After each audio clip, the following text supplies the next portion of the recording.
শনিবার সেনা সদরের এক ব্রিফিংয়ে জানানো হয়, আন্তর্জাতিক অপরাধ ট্রাইব্যুনালের চার্জশিটে নাম আসা সেনা কর্মকর্তাদের মধ্যে 15 জনকে হেফাজতে নেওয়া হয়েছে। তবে গ্রেপ্তারি পরোয়ানা তখন পর্যন্ত তাদের হাতে পৌঁছায়নি বলে জানান তারা। সকালে আন্তর্জাতিক অপরাধ ট্রাইব্যুনালে সংবাদ সম্মেলনে চিফ প্রসিকিউটর তাজুল ইসলাম বলেন, গুমের 2টি মামলায় অভিযুক্ত সেনা কর্মকর্তাদের গ্রেপ্তারি পরোয়ানা সেনা সদরে পৌঁছেছে, যার প্রাপ্তি স্বীকার কপি পেয়েছে ট্রাইব্যুনাল। আন্তর্জাতিক অপরাধ ট্রাইব্যুনালের রেজিস্ট্রারের যে কার্যালয়, সেখানে আপনারা খোঁজ নেবেন। তারা এই গ্রেপ্তারি পরোয়ানাগুলো যথাস্থানে যথাসময়ে জারি করেছেন এবং এর বাইরেও যে সমস্ত কর্তৃপক্ষের কাছে অবগতির জন্য এই গ্রেপ্তারি পরোয়ানাগুলোর কপি পাঠানো হয়েছিল, তাদের কাছে এটা পৌঁছে গেছে বলে আমরা জানতে পেরেছি। চিফ প্রসিকিউটর বলেন, 15 সেনা কর্মকর্তাকে হেফাজতে নেয়ার বিষয়টি প্রসিকিউশনকে আনুষ্ঠানিকভাবে জানানো হয়নি, তাই এই ব্যাপারে মন্তব্য করতে চান না। যেহেতু আনুষ্ঠানিকভাবে ডকুমেন্টারি পদ্ধতিতে কেউ বলেননি যে আটক রাখা হয়েছে, মিডিয়াতে যেটা এসেছে সেটাকে আমরা আমলে নিচ্ছি না।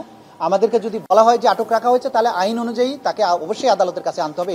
এর আগে শেখ হাসিনার বিরুদ্ধে মানবতা বিরোধী অপরাধের 5টি অভিযোগের মামলায় যুক্তিতর্ক শুরু হয়। শুরুতে চিফ প্রসিকিউটরের লৌহ মশক বর্ণনায় উঠে আসে কিভাবে নৌকায় ক্রসফায়ারে মৃত্যু নিশ্চিত করে প্যাট কেটে সিমেন্টের বস্তায় বেঁধে কিভাবে ফেলে দেওয়া হতো বিরোধীদের মরদেহ, কিংবা ইঞ্জেকশন পুশ করে মাথায় আঘাত করেও যখন দেখা যেত ভুক্তভোগীর মৃত্যু হয়নি, তখন পলিথিন পেঁচিয়ে নিশ্চিত করা হতো মৃত্যু।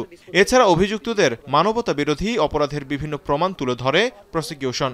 সেন্টারগুলো থেকে মানুষকে টর্চার করা, সেখানে ঘূর্ণায়মান চেয়ার, ইলেকট্রিক শক, হাতুড়ি দিয়ে মাথায় আঘাত করে হত্যা করা, ইনজেকশন পুশ করে হত্যা করা।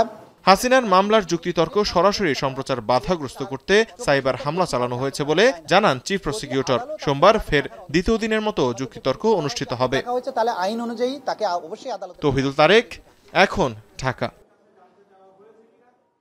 সানবিট সব দিবে সামাল। সানবিট ম্যাজিক প্রেস ডিশওয়াশিং এর মাথা ঘোরানো সলিউশন।